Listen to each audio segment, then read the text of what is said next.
अस्सलाम वालेकुम स्टूडेंट्स, उम्मीद करती हूँ कि आप ईमान और सेहत के बेहतरीन हालतों में होंगे। आज का जो हमारा टॉपिक है वो है व्हाट इज़ केमिस्ट्री। केमिस्ट्री की सबसे पहले हम डेफिनेशन करेंगे, यहाँ से लेकर यहाँ तक केमिस्ट्री की डेफिनेशन। ठीक है। केमिस्ट्री साइंस की वो ब्रांच है जो कि डील करती है with properties, compositions and structure of a substance. मतलब कि प्रॉपर्टीज़, उसकी क्या खसूसियात है, वो किस किस चीज़ के लिए इस्तेमाल होता है। ठीक है। जैसा कि ये पेन है तो इसकी क्या प्रॉपर्टीज़ हैं, ये लिखने के लिए इस्तेमाल होता है। कंपोजिशन, ये किस चीज़ से बना हुआ है, ये प्लास्टिक से बना हुआ है, प्लास्टिक। ठीक है। And structure of a substance, इसका स्ट्रक्चर क्या है, ये सॉलिड है, लिक्विड है, गैस है। ठीक है। It also deals with the physical and the chemical changes in the matter, कि इसको हम इसके फिजिकल और केमिकल चेंज क्या होंगे, इसको हम बॉईल करेंगे या फिर हम इसको फ्रीज करेंगे तो क्या इसके अंदर चेंजेस आएंगे, और केमिकल चेंजेस के, इसका अगर हम HCl के साथ रिएक्शन करा दें, H2SO4 के साथ रिएक्शन करा दें तो क्या होगा। ठीक है।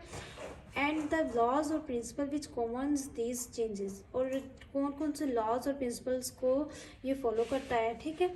आगे इसकी इम्पोर्टेंस है कि हम केमिस्ट्री को क्यों पढ़ते हैं, हमें क्या ज़रूरत है केमिस्ट्री को पढ़ने की। ठीक है।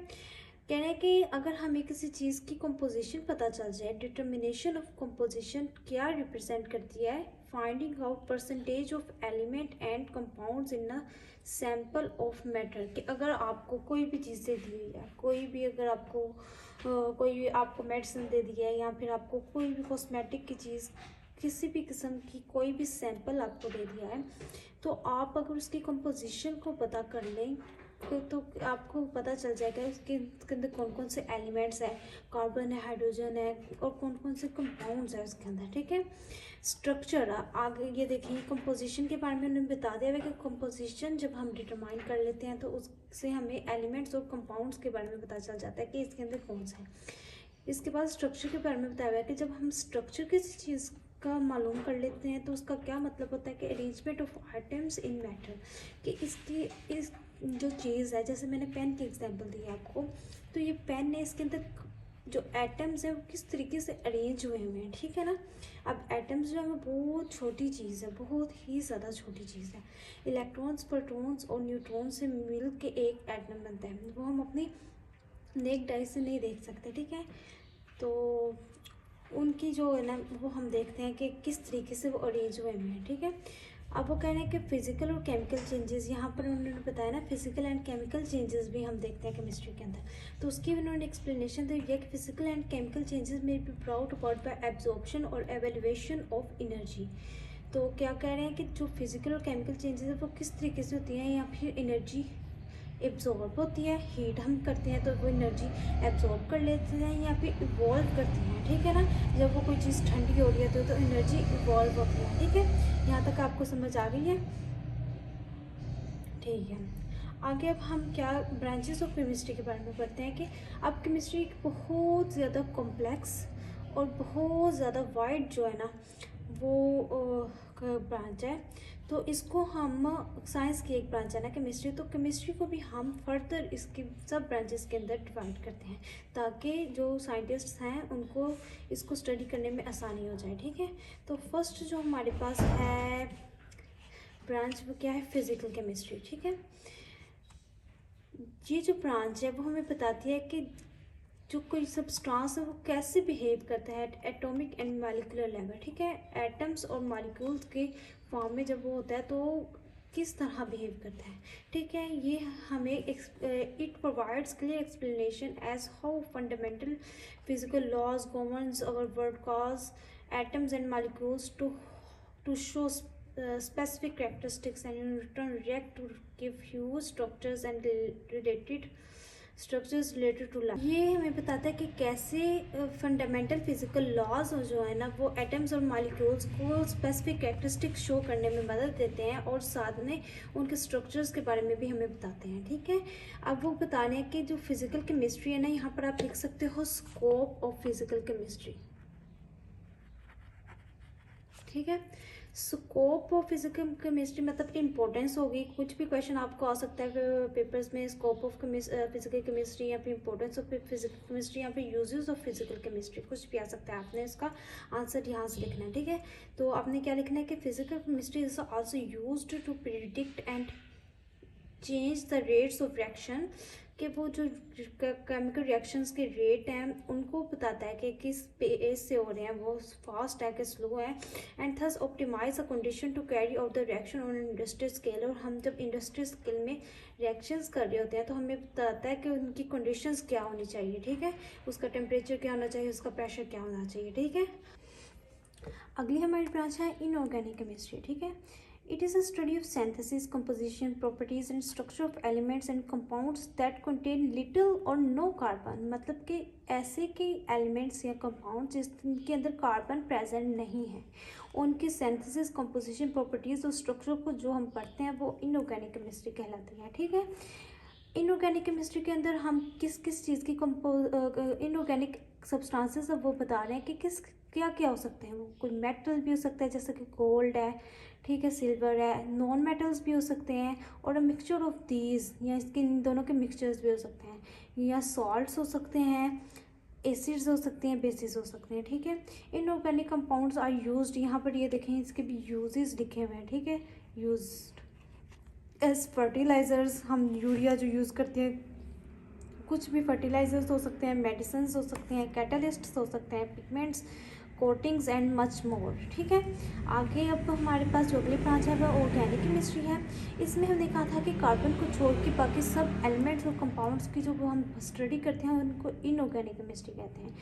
अब जो है ना, it is a branch of chemistry, organic chemistry वो ब्रांच ऑफ केमिस्ट्री की date deals with carbon compounds. मतलब कि कार्बन के कंपाउंड्स, कार्बन और हाइड्रोजन से जो बने होते हैं उनके डेरिवेटिव्स जो हैं उनको स्टडी करते हैं, ठीक है। इस ब्रांच के अंदर हम क्या करते हैं कि structures, formations, properties, compositions and reactions of carbon containing compounds, ठीक है।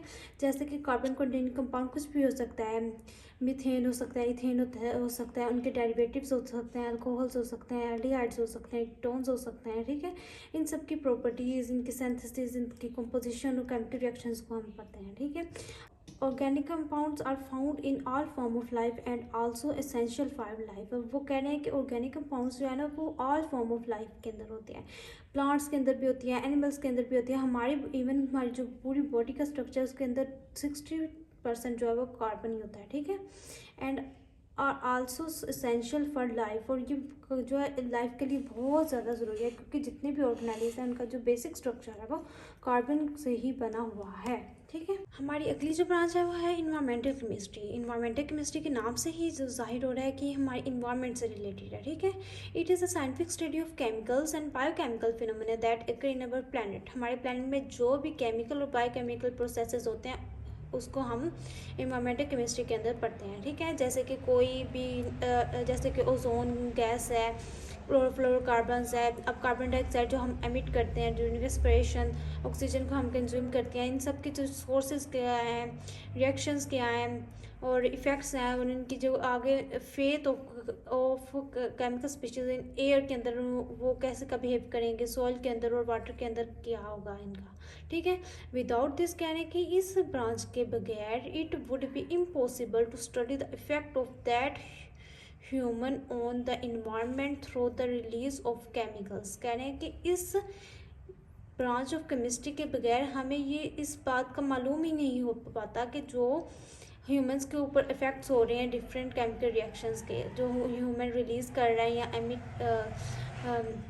रिलीज़ कर रहा है या फिर कंज्यूम कर रहा है, ठीक है। It helps in understanding the cause, effects and solution of different types of pollution। ये हमें किस चीज़ में हेल्प करता है कि किसी चीज़ का कॉज क्या है, वो क्यों प्रोड्यूस हुई है, उसका असर क्या हो सकता है हमारी बॉडी पे, यहाँ पे प्लांट्स पे, या फिर या हमारे इन्वायरमेंट पे, एंड सोल्यूशन को, इसको हमें हल करने के लिए क्या सोल्यूशन करना चाहिए। जैसे गाड़ियों का धुआं है, उसके अंदर बहुत ज़्यादा टॉक्सिक जो गैसेस हैं, तो उसकी काज क्या होगी कि वो गाड़ियों में से गाड़ियों को फ्यूल जो बर्न होने से होती है, काज होगी। इफ़ेक्ट क्या होगा कि वो एयर पोल्यूशन करती है, साथ में हम जो है वो हमारी जो हेल्थ इफ़ेक्ट्स करती है, साथ में ओजोन लेयर जो है उसको डिस्टर्ब करती है।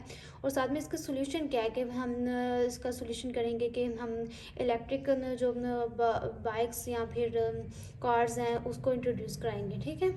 ये हो गई इन्वायरमेंटल केमिस्ट्री। अगली हमारी जो ब्रांच है वो क्या है, एनालिटिकल केमिस्ट्री। इस ब्रांच में हम डिफरेंट सब्सटेंसेस के एनालिसिस करते हैं। ये क्या करते हैं, it involves separation, identification and determination of concentration of components present in the material thing. कि अगर हमारे पास एक सैंपल है, उसके अंदर मिक्सचर ऑफ सॉल्ट्स हैं, उसके अंदर से हमने एक सॉल्ट को सेपरेट करना है, तो हम कैसे करेंगे, उसको फिल्ट्रेशन करेंगे, उसको बॉइल करेंगे या फिर उसको मेल्ट करेंगे, कुछ भी करेंगे, वो उसको किस तरीके से सेपरेट करेंगे तो उसे सॉल्ट से, उसको आइडेंटिफाई कैसे करेंगे कि इसके अंदर ये मालूम है कि नहीं है, और उसकी डिटर्मिनेशन करेंगे, उसकी कंसंट्रेशन की डिटर्मिनेशन करेंगे कि किस कंसंट्रेशन में है। ठीक है, आजकल जो है वो एनालिटिकल केमिस्ट्री की जो ब्रांच है ना, उसके अंदर हम मॉडर्न और सोफिस्टिकेटेड इंस्ट्रूमेंट्स को यूज़ करते हैं ताकि हम जो ये प्रोसेस है इसको अच्छे तरीके से एनालाइज कर सकें। ठीक है, नेक्स्ट ब्रांच जो है वो बायोकेमिस्ट्री है।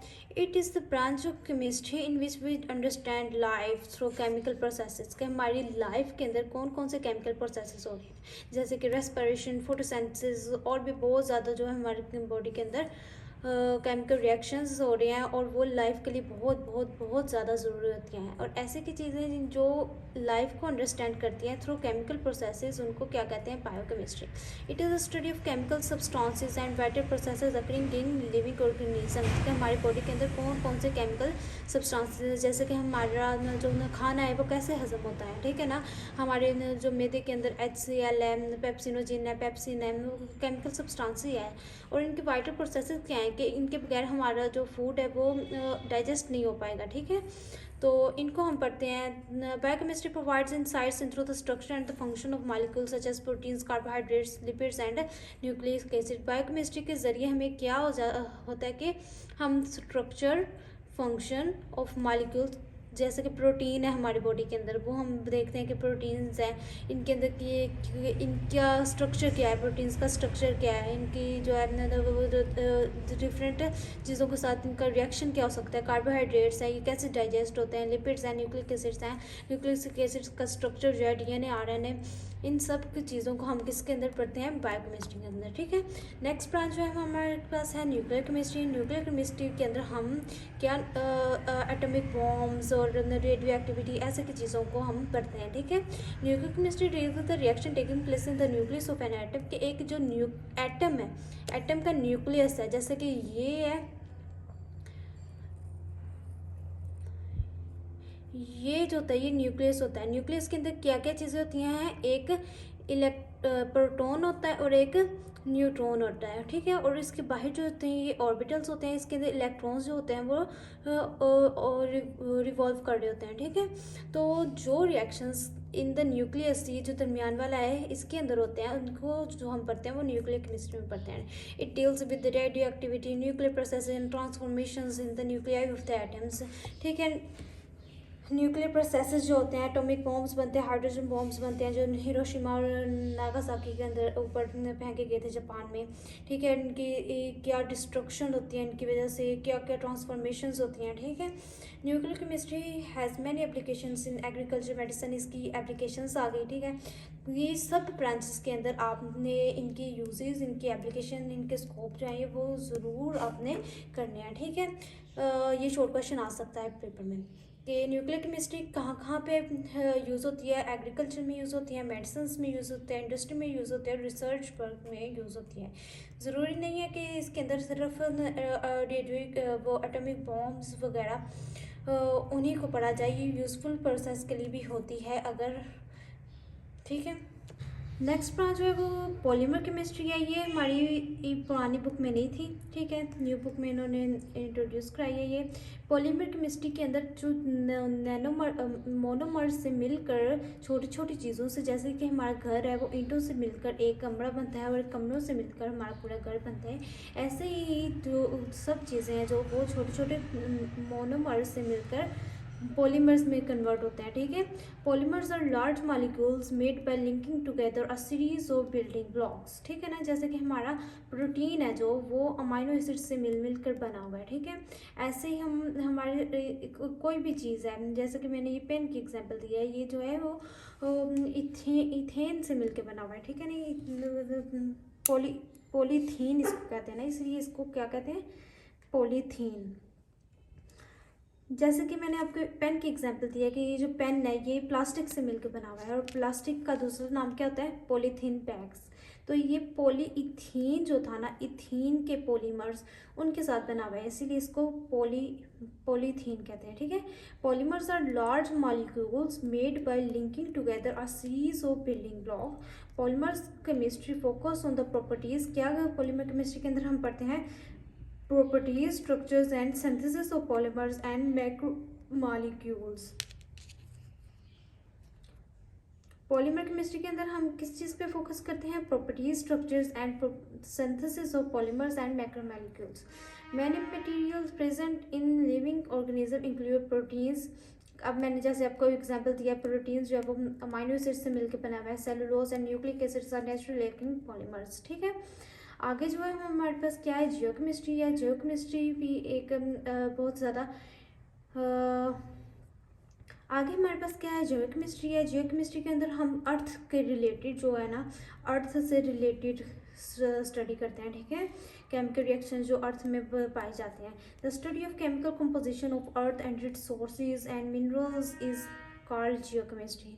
Apart from its uses in mineral exploring करिए कि मिनरल ढूंढने के अलावा कि ज़मीन के अंदर कौन कौन से मिनरल्स हैं, जियोकेमिस्ट्री